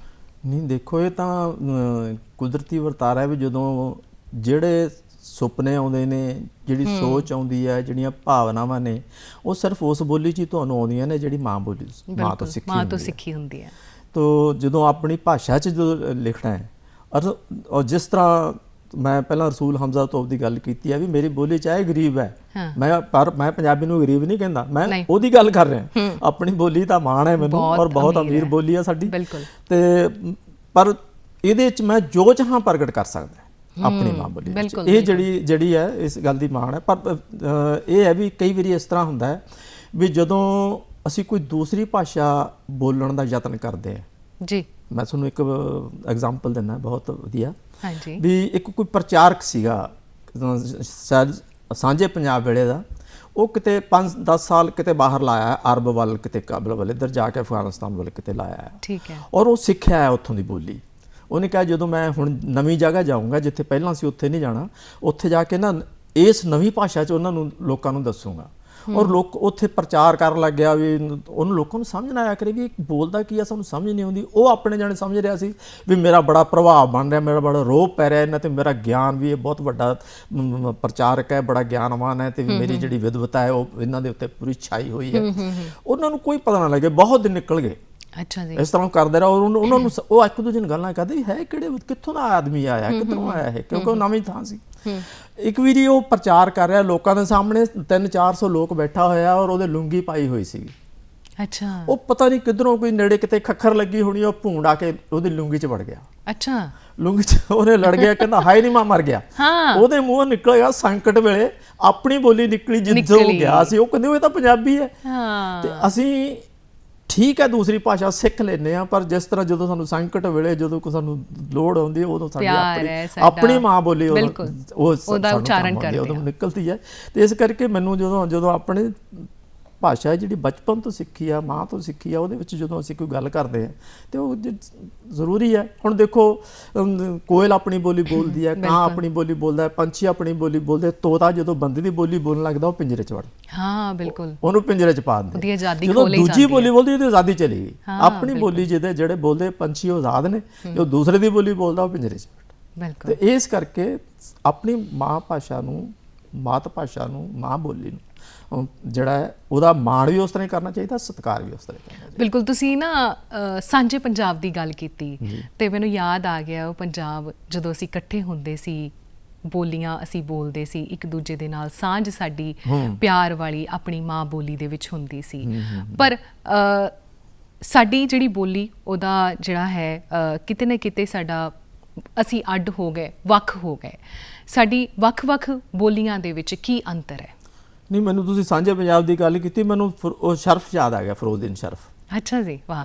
ਹਾਂ, ਤੇ ਉਹ ਮੈਂ ਪੰਜਾਬੀ ਹਾਂ, ਪੰਜਾਬ ਦਾ ਰਹਿਣ ਵਾਲਾ ਹਾਂ, ਮੈਂ ਪਿੰਡੂ ਹਾਂ, ਪਰ ਸ਼ਹਿਰੀ ਢੰਗ ਦਾ ਹਾਂ, ਸਮਝਾਂ ਉਰਦੂ, ਹਿੰਦੀ ਵੀ ਖੂਬ ਬੋਲਾਂ, ਪਰ ਕਦੇ ਥੋੜੀ ਅੰਗਰੇਜ਼ੀ ਵੀ ਅੰਗਦਾ ਹਾਂ ਹੈ। ਤੇ ਰਵਾਂ ਇੱਥੇ ਤੇ ਯੂਪੀ 'ਚ ਕਰਾਂ ਗੱਲਾਂ, ਐਸੀ ਅਕਲ ਨੂੰ ਛਿੱਕੇ ਤੇ ਟੰਗਦਾ ਹਾਂ। ਮੈਂ ਪੰਜਾਬੀ ਹਾਂ, ਪੰਜਾਬ ਦਾ ਸ਼ਰਫ ਸੇਵਕ, ਸਦਾ ਖੈਰ ਪੰਜਾਬੀ ਦੀ ਮੰਗਦਾ। ਤੇ ਉਹ ਲੋਕ ਵੀ ਜਿਹੜੇ ਹੈਗੇ ਆ, ਤੇ ਉਸਤਾਦ ਦਾਮਨ ਦੇਖ ਲਓ ਸਾਡੇ ਕਿੰਨਾ ਉਹ ਆਪਣੀ ਭਾਸ਼ਾ ਨੂੰ ਪਿਆਰ ਕਰਦੇ ਸੀਗੇ। ਜਦੋਂ ਕਹਿੰਦਾ ਸੀ, ਮੈਨੂੰ ਕਈਆਂ ਨੇ ਆਖਿਆ ਕਈ ਵਾਰੀ ਤੂੰ ਲੈਣਾ ਪੰਜਾਬੀ ਦਾ ਨਾਂ ਛੱਡ ਦੇ, ਕਹਿੰਦਾ ਮੈਨੂੰ ਇੰਝ ਲੱਗਦਾ ਲੋਕੀ ਆਖਦੇ ਨੇ ਤੂੰ ਪੁੱਤਰ ਆਪਣੀ ਮਾਂ ਛੱਡ ਦੇ। ਤੇ ਇਹ ਜਾਣੀ ਕਿੰਨਾ ਉਹ ਭਾਵਨਾ ਨੂੰ ਜੁੜੇ ਹੋਏ ਸੀ। ਉਹਦੇ 'ਚ ਲੰਬੀ ਕਵਿਤਾ ਇਹ ਵੀ ਜਿੱਥੇ ਐਵੇਂ ਪੰਜਾਬੀ ਕੂਕਣਾ ਹੈ, ਜਿੱਥੇ ਖਲਾ ਖਲੋਤਾ ਹੈ ਉਹ ਥਾਂ ਛੱਡ ਦੇ, ਜਿਹਦੀ ਗੋਦ 'ਚ ਪਲ ਕੇ ਜਵਾਨ ਹੋਏ ਉਹ ਗਰਾਂ ਛੱਡ ਦੇ, ਮਾਂ ਛੱਡ ਦੇ। ਤੇ ਉਹ ਗੱਲਾਂ ਜਿਹੜੀਆਂ ਉਹ ਸਾਡੇ ਜਿਹੜੇ ਇੱਥੇ ਪਈਆਂ ਹੋਈਆਂ ਨੇ ਹਿਰਦਿਆਂ ਦੇ ਵਿੱਚ, ਜਿਹੜੀਆਂ ਉਹ ਤੁਹਾਨੂੰ ਭੁੱਲਦੀਆਂ ਹੀ ਨਹੀਂ ਹੈਗੀਆਂ। ਤੇ ਸਾਂਝੇ ਪੰਜਾਬ ਦੀ ਜਿਹੜੀ ਪੰਜਾਬੀ ਹੈ, ਇਸ ਕਰਕੇ ਨੁਕਸਾਨ ਬਹੁਤ ਹੋਇਆ ਪੰਜਾਬੀ ਭਾਸ਼ਾ ਨੂੰ। ਪਰ ਅਜੇ ਉਹ ਲੋਕ ਜਿਹੜੇ ਆ ਦੇਖੋ ਉਸ ਤਰ੍ਹਾਂ ਹੀ ਆਪਣੀ ਭਾਸ਼ਾ ਨੂੰ ਪਿਆਰ ਕਰਦੇ ਨੇ, ਉਹਦੇ ਲਈ ਉਹ ਸੰਘਰਸ਼ ਕਰਦੇ ਨੇ, ਉਹਨੂੰ ਬਚਾ ਕੇ ਰੱਖਿਆ ਹੋਇਆ। ਔਰ ਜਦੋਂ ਮਿਲਦੇ ਨੇ, ਜਦੋਂ ਕਿਤੇ ਮੌਕਾ ਮਿਲਦਾ ਉਧਰ ਜਾਣ ਦਾ, ਉਹ ਕਿੰਨਾ ਲੋਕ ਇੱਕ ਦੂਜੇ ਨੂੰ ਆਪਸ ਵਿੱਚ ਪਿਆਰ ਕਰਦੇ ਨੇ। ਤੇ ਉਹ ਸਾਰਾ ਕੁਝ ਹੈਗਾ। ਜਦੋਂ ਅਸੀਂ ਆਪਣੀ ਬੋਲੀ ਦਾ ਭਾਈ, ਜਾਂ ਵਿਦੇਸ਼ਾਂ 'ਚ ਕਿਤੇ ਫਿਰਦੇ ਹਾਂ, ਜਾਂ ਕਿਸੇ ਦੂਸਰੀ ਅਸੀਂ ਦੇਸ਼ 'ਚ ਹੁੰਦੇ ਆ, ਨਹੀਂ ਦੂਸਰੇ ਪ੍ਰਾਂਤ 'ਚ ਜਾਂਦੇ ਆ, ਉੱਥੇ ਜਦੋਂ ਸਾਨੂੰ ਕੋਈ ਪੰਜਾਬੀ ਬੋਲਦਾ ਤੇ ਬੜਾ ਚੰਗਾ ਲੱਗਦਾ। ਇੱਕ ਮੈਰਿਜ ਪਲੇਸ ਦੇ ਵਿੱਚ ਮੈਂ ਬੰਗਾਲ 'ਚ 20 ਸਾਲ ਆਇਆ ਤੇ ਕੋਈ ਸਰਵ ਕਰ ਰਿਹਾ ਸੀਗਾ, ਉਹ ਬੰਗਾਲੀ ਸੀਗਾ, ਉਹ ਤੇ ਘੋਸ਼ ਲਿਖਿਆ ਹੋਇਆ ਸੀ। ਤੇ ਉਹਦੇ 'ਚ ਜਦੋਂ ਬੰਗਲਾ 'ਚ ਬੋਲਿਆ ਨਾ, ਉਹਦੇ ਤੇ ਉਹ ਸਾਡੇ ਦਾਲੇ ਰਿਹਾ ਕਰੇ ਵੀ ਇਹਨੇ ਸਾਡੀ ਬੋਲੀ ਹੈ। ਜਿਹੜੀ ਆਪਣੀ ਬੋਲੀ ਨੂੰ ਕਿੰਨਾ ਕੋਈ ਪਿਆਰ ਕਰਦਾ ਹੈ, ਬਹੁਤ ਜ਼ਰੂਰੀ ਹੈ। ਬਿਲਕੁਲ। ਬਹੁਤ ਸਾਰੀ ਭੀੜ ਦੇ ਵਿੱਚ ਸਾਨੂੰ ਇੱਕ ਵੀ ਪੰਜਾਬੀ ਮਿਲ ਜਾਵੇ, ਸਾਡੀ ਆਪਣੀ ਬੋਲੀ ਵਾਲਾ ਮਿਲ ਜਾਵੇ, ਤਾਂ ਸਾਨੂੰ ਫਿਕਰ ਜਿਹੜੇ ਹੈਗੇ ਉਹ ਦਿਮਾਗ ਤੋਂ ਮੁੱਕ ਜਾਂਦੇ ਨੇ ਕਿ ਹਾਂ, ਕਿ ਸਾਨੂੰ ਕੋਈ ਸਮਝਣ ਵਾਲਾ ਹੈ। ਵਿਦੇਸ਼ਾਂ ਦੀ ਅਸੀਂ ਗੱਲ ਕਰਦੇ ਹਾਂ, ਵਿਦੇਸ਼ਾਂ ਦੇ ਵਿੱਚ ਬਹੁਤ ਸਾਰੀਆਂ ਬੋਲੀਆਂ ਜਾਂਦੀਆਂ ਨੇ।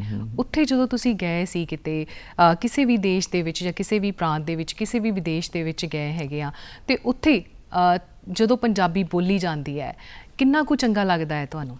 ਦੇਖੋ ਜੀ, ਪਹਿਲੀ ਤਾਂ ਗੱਲ ਹੈ ਵੀ ਜੋ ਤੁਸੀਂ ਵਿਦੇਸ਼ਾਂ ਵਿੱਚ ਜਾ ਕੇ ਆਪਣੀ ਭਾਸ਼ਾ ਨੂੰ, ਆਪਣੇ ਸੱਭਿਆਚਾਰ ਨੂੰ ਤੁਸੀਂ ਬਚਾਇਆ ਹੋਇਆ ਹੈ, ਇਹ ਇੱਕ ਬਹੁਤ ਵੱਡੀ ਜਿਹੜੀ ਉਹ ਗੱਲ ਹੈ। ਉਹ ਲੋਕ ਜਿਹੜੇ ਇੱਥੋਂ ਗਏ, ਇਹ ਇਕੱਲੇ ਹੀ ਨਹੀਂ ਗਏ, ਉਹ ਇੱਕ ਤਰ੍ਹਾਂ ਇੱਥੋਂ ਦੀ ਸਾਡੇ ਸੱਭਿਆਚਾਰ ਤੇ ਭਾਸ਼ਾ ਦੇ ਇੱਕ ਤਰ੍ਹਾਂ ਦੂਤ ਬੈਠੇ ਨੇ ਜਗ੍ਹਾ ਜਗ੍ਹਾ, ਤੇ ਉਹ ਅੱਛਾ ਲੱਗਦਾ। ਪਰ ਕਈ ਜਦੋਂ ਜਿਹੜੇ ਜੜ੍ਹਾਂ ਨਾਲ ਟੁੱਟਦੇ ਨੇ, ਜਿਹੜੇ ਇਹ ਸਮਝਦੇ ਨੇ ਵੀ ਜਿੱਥੋਂ ਇੱਥੋਂ ਨਿਕਲ ਗਏ ਆ ਤੇ ਅਸੀਂ ਉਹ ਸਾਰਾ ਕੁਝ ਛੱਡ ਦਈਏ, ਅਸੀਂ ਉਹਨਾਂ ਲੋਕਾਂ ਦੇ ਕਲਚਰ ਵਿੱਚ, ਉਹਨਾਂ ਦੇ ਲੋਕਾਂ ਦੇ ਜਿਸ ਤਰ੍ਹਾਂ ਦੀਆਂ ਉਹਨਾਂ ਦੇ ਕਦਰਾਂ ਕੀਮਤਾਂ ਉਹਨਾਂ ਵਿੱਚ ਰਲੀਏ, ਤੇ ਜਦੋਂ ਅਸੀਂ ਉਹ ਜੜ੍ਹਾਂ ਨਾਲ ਟੁੱਟਦੇ ਹਾਂ ਅਸੀਂ ਆਪਣਾ ਵਜੂਦ ਵੀ ਥੋੜਾ ਥੋੜਾ ਗਵਾ ਲੈਂਦੇ ਹਾਂ। ਮੈਨੂੰ ਫਿਰ ਗੱਲ ਇੱਕ ਯਾਦ ਆਉਂਦੀ ਹੈ, ਤੇ ਇੱਕ ਬਾਤ ਹੈ, ਹਾਲਾਂਕਿ ਸਾਨੂੰ ਨਿੱਕੇ ਹੁੰਦਿਆਂ ਤੋਂ ਮੈਂ ਸੁਣਦਾ ਰਿਹਾ, ਮੈਨੂੰ ਉਹਦੇ ਮਤਲਬ ਸਮਝ ਹੀ ਨਹੀਂ ਸੀ ਆਉਂਦੇ ਵੀ ਕੀ ਗੱਲ ਬਣਦੀ ਹੈ। ਅੱਛਾ ਜੀ। ਉਹ ਕਹਿੰਦੇ ਵੀ ਇੱਕ ਰਾਜਕੁਮਾਰੀ ਸੀ ਤੇ ਉਹਨੇ ਭੁੱਲ ਭੁਲਈਆਂ ਬਣਾਈਆਂ ਹੋਈਆਂ ਸੀਗੀਆਂ, ਤੇ ਉਸਨੇ ਜਦੋਂ ਵਿਆਹਣ ਹੋ ਗਈ ਉਹਨੇ ਕਿਹਾ ਵੀ ਜਿਹੜਾ ਰਾਜਕੁਮਾਰ ਭੁੱਲ ਭੁਲਈਆਂ ਪਾਰ ਕਰਕੇ ਆ ਜਾਊਗਾ ਮੈਂ ਉਹਦੇ ਨਾਲ ਵਿਆਹ ਕਰੂੰਗੀ। ਅੱਛਾ ਜੀ। ਉਹ ਗਏ ਤੀਜੇ ਚਾਰ ਚੌਪ ਕਿਤੇ ਗਵਾਚ ਗਏ ਵਿੱਚ ਹੀ ਉਹਨਾਂ ਭੁਲਈਆਂ ਤੇ ਬਾਹਰ ਕੋਈ ਬਸਤੀ ਸੀ ਤੇ ਉੱਥੇ ਕਮਾਈ ਚਰਖਾ ਕਰਦੀ ਸੀ। ਇੱਕ ਹੋਰ ਰਾਜਕੁਮਾਰ ਆਇਆ ਘੋੜੇ ਤੇ, ਕਹਿੰਦੀ ਮਰਨ ਚੱਲੇ ਆ। ਅੱਛਾ। ਉਹ ਰੁਕ ਗਿਆ, ਕਹਿੰਦੀ ਪਹਿਲਾਂ ਵੀ ਮਰ ਗਏ, ਮੁੜੇ ਨਹੀਂ ਉਹ, ਤੂੰ ਮਰਨ ਚੱਲੇ ਆ? ਕਹਿੰਦਾ ਕਿਉਂ, ਮੈਂ ਵਿਆਹ ਕੇ ਲਿਆਵਾਂਗਾ। ਕਹਿੰਦਾ ਨਹੀਂ ਤੂੰ ਮਰਨ ਚੱਲੇ ਆ। ਕਹਿੰਦੀ ਮੇਰੀ ਗੱਲ ਸੁਣ, ਉਹ ਕਹਿੰਦੀ ਗਲੋਟਾ ਲੈ ਜਾ, ਜਿੱਥੋਂ ਉੱਥੇ ਕਿੱਲੀ ਗੱਡ ਕੇ ਨਾ ਇੱਕ ਸਿਰਾ ਬੰਨ ਜੀ ਤੇ ਇਹ ਢੇੜਦਾ ਤੁਰਿਆ ਜਾਈ ਤੇ ਇਹਦੇ ਤੇ ਮੁੜਿਆ। ਅੱਛਾ, ਇਹ ਬਾਤ ਹੈ ਸਾਡੀ। ਉਦੋਂ ਸਮਝ ਨਹੀਂ ਸੀ ਮੈਨੂੰ ਆਉਂਦੀ। ਔਰ ਉਹ ਕਹਿੰਦੇ ਵੀ ਉਹ ਮੁੜਿਆ, ਜਿਵੇਂ ਜਿਵੇਂ ਛੱਡਦਾ ਗਿਆ ਤਾਂ ਤੇ ਮੁੜਿਆ ਤੇ ਉੱਥੇ ਆ ਕੇ ਉਹ ਨਿਕਲਿਆ ਤੇ ਵਿਆਹ ਕੇ ਲੈ ਗਿਆ।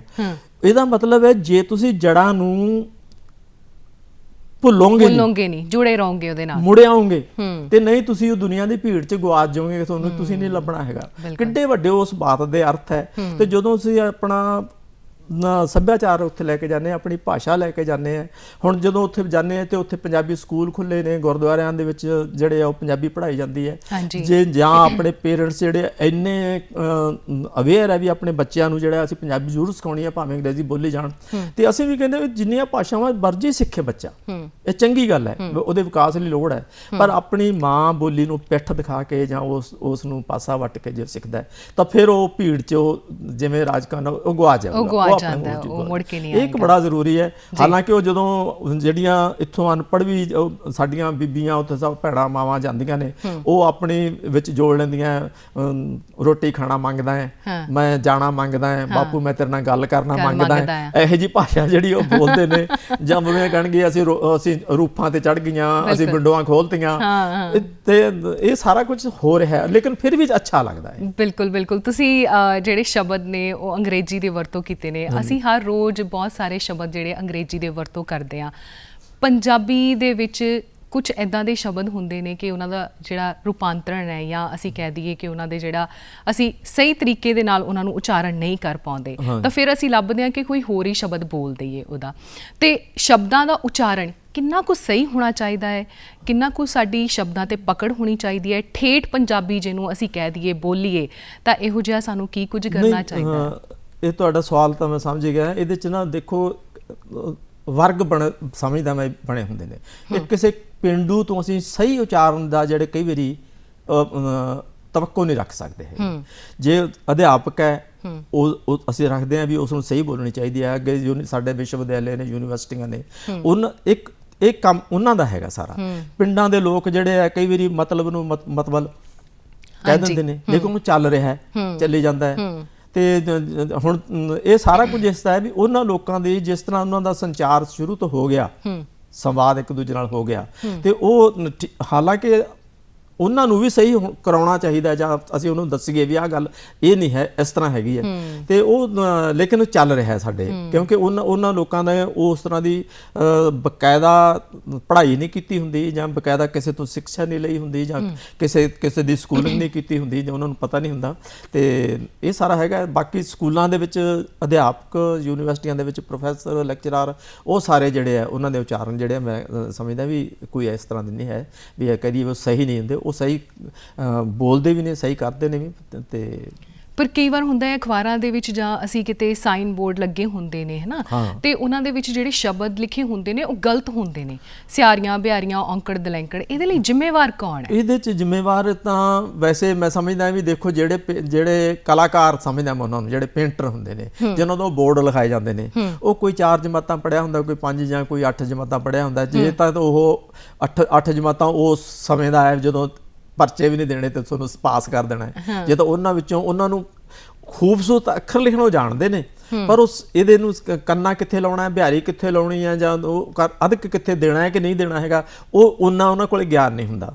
ਔਰ ਜਿਹੜਾ ਕਰਵਾ ਰਿਹਾ ਹੁੰਦਾ, ਇਹ ਬੋਰਡ ਲਿਖਾ ਰਿਹਾ ਹੁੰਦਾ, ਸ਼ਾਇਦ ਉਹ ਕੋਈ ਦੁਕਾਨਦਾਰ ਹੈ, ਉਹਦੇ ਕੋਲੇ ਵੀ ਕੋਈ ਵਿੱਦਿਆ ਨਹੀਂ ਹੁੰਦੀ ਕੋਈ ਖਾਸ, ਥੋੜੀ ਬਹੁਤੀ ਆਪਣੇ ਜਮਾ ਘਟਾਓ ਵਾਲੇ ਹੋ ਸਕਦਾ ਉਹਦੇ ਕੋਲੇ ਗਿਆਨ ਹੋਵੇ ਉਹਨਾਂ ਕੋਲ, ਨਾ ਤਾਂ ਉਹਦੇ ਕੋਲੇ ਗਿਆਨ ਹੈ ਜਾਂ ਜਿਹੜਾ ਲਿਖ ਰਿਹਾ ਉਹਦੇ ਕੋਲੇ ਗਿਆਨ ਹੈ। ਇਹ ਵੀ ਜਦੋਂ ਫਿਰ ਅਸੀਂ ਦੇਖਦੇ ਹਾਂ ਵੀ ਆਹ ਸਾਰਾ ਕੁਝ ਗਲਤ ਲਿਖਿਆ ਹੋਇਆ, ਫਿਰ ਕਈ ਵਾਰੀ ਉਹ ਠੀਕ ਵੀ ਕਰਵਾਉਂਦੇ ਨੇ ਵੀ ਆਹ ਗਲਤ ਹੈ, ਤੇਰਾ ਇੱਥੇ ਗਲਤ ਪਾਇਆ ਹੋਇਆ। ਕਈ ਜਿਹੜੇ ਮੀਲ ਪੱਥਰ ਅਸੀਂ ਲਿਖਿਆ ਉਹਨਾਂ ਤੇ ਦੇਖਦੇ ਹੁੰਦੇ ਵੀ ਉਹ ਪਿੰਡਾਂ ਦੇ ਨਾਂ ਗਲਤ ਲਿਖੇ ਹੋਏ ਆ, ਹੋਰ ਹੀ ਲਿਖੇ ਹੁੰਦੇ ਨੇ। ਤੋ ਇਹ ਇੱਕ ਨਾ ਪੂਰੀ ਮੁਹਿੰਮ ਚਲਾਉਣ ਦੀ ਲੋੜ ਹੈਗੀ ਇਸ ਵੀ ਇਹ ਅਸੀਂ ਇਸ ਤਰ੍ਹਾਂ ਜੇ ਕਰੀਏ ਤਾਂ ਇਹ ਸਾਰੇ ਉਸ ਤਰ੍ਹਾਂ ਦੇ ਜਿਹੜੇ ਇਸ, ਕਿਉਂਕਿ ਉਹਨਾਂ ਦਾ ਰੁਜ਼ਗਾਰ ਹੈ ਜਿਹੜੇ ਲਿਖਦੇ ਨੇ, ਉਹਨਾਂ ਨੂੰ ਬਕਾਇਦਾ ਸਿੱਖਿਆ ਦੇਣੀ ਚਾਹੀਦੀ ਹੈ ਅੱਖਰਾਂ ਦੀ ਵੀ, ਜਾਂ ਉਹਨਾਂ ਨੂੰ ਇੱਕ ਮਾਡਲ ਇਸ ਤਰ੍ਹਾਂ ਦੇ ਕੋਈ ਛੋਟੇ ਛੋਟੇ ਕਾਇਰਿਆਂ ਟਾਈਪ ਜਾਂ ਪੈਂਫਲੇਟ ਬਣਾਈ ਉਹਨੂੰ ਵੰਡੇ ਜਾਣ ਵੀ ਆਹ ਅੱਖਰ ਹੈ ਪਾਇਆ ਜਾਂਦਾ, ਅੱਖਰ ਹੈ ਪਾਇਆ ਜਾਂਦਾ। ਪਰ ਉਹ ਇਕੱਲੇ ਇੱਕ ਅੱਧੇ ਦੀ ਲੋੜ ਨਹੀਂ ਹੈ, ਪੂਰੀ ਇੱਕ ਲਹਿਰ ਬਣਾਉਣ ਦੀ ਲੋੜ ਹੈ, ਜਾਂ ਜਿਹੜਾ ਵੀ ਕੋਈ ਜਾਗਰੂਕ ਹੈ ਉਹ ਜਾ ਕੇ ਦੱਸੇ, ਇਹ ਸਮਾਜ ਸੇਵਾ ਸਮਝ ਕੇ ਦੱਸੇ, ਆਪਣੇ ਅੰਦਰ ਸਮਝੇ ਵੀ ਮੈਂ ਇਹ ਦੂਰ ਕਰਨਾ ਹੈਗਾ ਸਾਰਾ ਕੁਝ। ਸਮਾਂ ਸਾਡੇ ਕੋਲ ਬਹੁਤ ਘੱਟ ਹੈ, ਤੁਸੀਂ ਪੰਜਾਬੀ ਮਾਂ ਬੋਲੀ ਦੀ ਸੇਵਾ ਕਰ ਰਹੇ ਹੋ, ਬਹੁਤ ਸਾਰੀਆਂ ਕਹਾਣੀਆਂ ਦੇ ਵਿੱਚੋਂ ਸਾਨੂੰ ਪੰਜਾਬੀ ਸਾਹਿਤ ਦੇ ਨਾਲ ਜੋੜਨ ਦੀ ਕੋਸ਼ਿਸ਼ ਕਰਦੇ ਹੋ। ਕੀ ਸੁਨੇਹਾ ਦੇਣਾ ਚਾਹੁੰਦੇ ਸਾਰੀ ਆਵਾਮ ਨੂੰ, ਸਾਡੇ ਦਰਸ਼ਕਾਂ ਨੂੰ, ਕਿ ਅਸੀਂ ਵੀ ਆਪਣੀ ਪੰਜਾਬੀ ਮਾਂ ਬੋਲੀ ਦੇ ਨਾਲ ਜੁੜੀਏ ਔਰ ਗੱਲਾਂ ਕਰੀਏ, ਬਾਤਾਂ ਪਾਈਏ ਪੰਜਾਬੀ ਮਾਂ ਬੋਲੀ 'ਚ? ਨਹੀਂ, ਸੁਨੇਹਾ ਤਾਂ ਨਹੀਂ, ਮੈਂ ਤਾਂ ਇਹ ਇੱਕ ਬੇਨਤੀ ਜ਼ਰੂਰ ਕਰ ਸਕਦਾ ਹਾਂ ਵੀ ਜਿੰਨੀਆਂ ਮਰਜ਼ੀ ਤੁਸੀਂ ਭਾਸ਼ਾਵਾਂ ਸਿੱਖੋ, ਪਰ ਆਪਣੀ ਮਾਂ ਬੋਲੀ ਨੂੰ ਪਿੱਠ ਦਿਖਾ ਕੇ ਜਾਂ ਇਸ ਤੋਂ ਪਾਸੇ ਕਰਕੇ ਇਸ ਨੂੰ ਤੁਸੀਂ ਕੋਈ ਭਾਸ਼ਾ ਨਾ ਸਿੱਖੋ। ਦੁਨੀਆ ਦੇ ਮਾਹਰਾਂ ਨੇ ਸਾਬਤ ਕਰ ਦਿੱਤਾ ਹੈ ਵੀ ਜਿਹੜੀ ਮੁੱਢਲੀ ਸਿੱਖਿਆ ਸਾਨੂੰ ਮਾਤ ਭਾਸ਼ਾ ਵਿੱਚ ਮਿਲੂਗੀ, ਉਹੀ ਜਿਹੜਾ ਵਿਦਵਾਨ ਜਿਹੜਾ ਦੂਸਰੀਆਂ ਭਾਸ਼ਾਵਾਂ ਬਹੁਤ ਸੌਖੀ ਤਰ੍ਹਾਂ ਸਿੱਖ ਸਕਦਾ ਹੈ। ਇਹੀ ਮੇਰੀ ਇੱਕ ਬੇਨਤੀ ਹੈਗੀ ਵੀ ਜ਼ਰੂਰ ਮਾਂ ਬੋਲੀ ਨੂੰ ਪਿਆਰ ਕਰੋ, ਇਸ ਨੂੰ ਵੱਧ ਤੋਂ ਵੱਧ ਇਹਦਾ ਵਿਕਾਸ ਕਰਨ ਦੇ ਯਤਨ ਕਰਦੇ ਰਹੋ। ਆਓ ਸਾਰੇ ਜਾਣੇ ਰਲ ਕੇ ਕਰੀਏ ਅਰਦਾਸ ਕਿ ਚੜ੍ਹਦੇ ਸੂਰਜ ਵਾਂਗੂ ਸਾਡੀ ਮਾਂ ਬੋਲੀ ਦਾ ਹੋਵੇ ਪਸਾਰ। ਤੁਸੀਂ ਸਾਡੇ ਸਟੂਡੀਓ ਦੇ ਵਿੱਚ ਆਏ, ਬਹੁਤ ਵੱਡਮੁੱਲੀ ਜਾਣਕਾਰੀ ਦਿੱਤੀ, ਬਹੁਤ ਬਹੁਤ ਸ਼ੁਕਰੀਆ। ਦਰਸ਼ਕੋ, ਤੁਹਾਡਾ ਵੀ ਬਹੁਤ ਬਹੁਤ ਸ਼ੁਕਰੀਆ।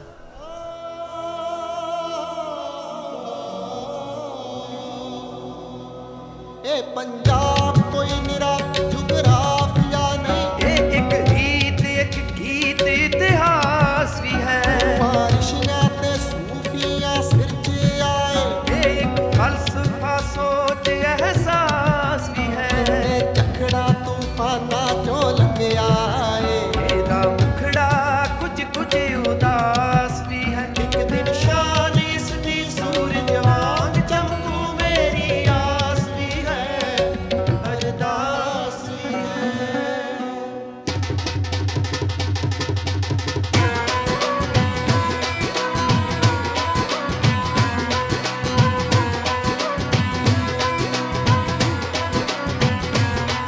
ਅੱਜ ਰਾਵੀ ਤੇ ਚਨਾਰੀਆਂ ਛੱਲਾਂ ਛੱਲਾਂ ਓਏ ਤਾਂ ਕਰਦੀਆਂ ਬਿਆਸਾਂ ਨਾਲ ਗੱਲਾਂ ਗੱਲਾਂ ਓਏ ਤਾਂ ਕਰਦੀਆਂ ਬਿਆਸਾਂ ਨਾਲ ਗੱਲਾਂ। ਇਸ ਬੰਨੇ ਉਸ ਬੰਨੇ ਅੱਜ ਸਾਰਾ ਲੱਗ ਮੰਨੇ ਹੱਟੀ ਪੱਟੀ ਦਰਵਾਜ਼ੇ ਵਿੱਚ ਗੂੰਜੀ ਅੰਨੇ ਬੰਨੇ। ਸਤਲੁਜ ਤੋਂ ਲੈ ਜੇਲਮ ਟੀਕਣ, ਜੇਲਮ ਤੋਂ ਲੈ ਸਤਲੁਜ ਟੀਕਣ, ਤੇਰੀ ਝਾਂਜਰ ਛਣ ਕੇ ਤੂੰ ਰਾਣੀ ਪੰਜ ਦਰਿਆਵਾਂ ਦੀ ਕਿਉਂ ਰਹੇ ਤੂੰ ਬੋਲੀ ਬਣ ਕੇ, ਤੂੰ ਬੋਲੀ ਪੰਜ ਦਰਿਆਵਾਂ ਦੀ ਕਿਉਂ ਰਹੇ ਤੂੰ ਬੋਲੀ ਬਣ ਕੇ। ਅੱਜ ਰਾਵੀ ਤੇ ਚਨਾਰੀਆਂ ਛੱਲਾਂ ਛੱਲਾਂ ਓਏ ਤਾਂ ਕਰਦੀਆਂ ਬਿਆਸਾਂ ਨਾਲ ਗੱਲਾਂ ਗੱਲਾਂ ਓਏ ਤਾਂ ਕਰਦੀਆਂ ਬਿਆਸਾਂ ਨਾਲ ਗੱਲਾਂ।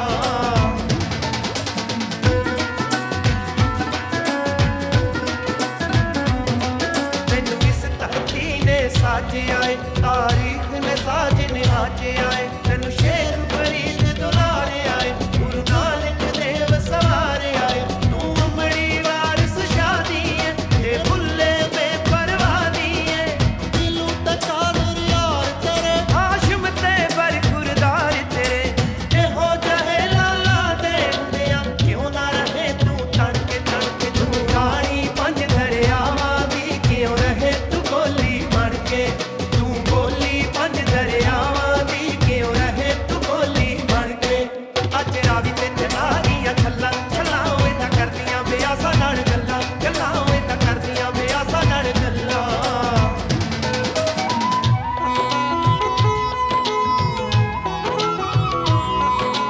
ਸ਼੍ਰੀ ਗੁਰੂ ਗ੍ਰੰਥ ਦੇ ਆ ਸ਼ਬਦਾਂ ਵਿੱਚ ਲਿਸ਼ਕਣ ਤੇਰੇ ਮੋਤੀ, ਸਰਵਰ ਦੇ ਵਿੱਚ ਸਰਗਮ ਹੋ ਕੇ ਜਗਮਗ ਜਗਦੀ ਜੋਤੀ।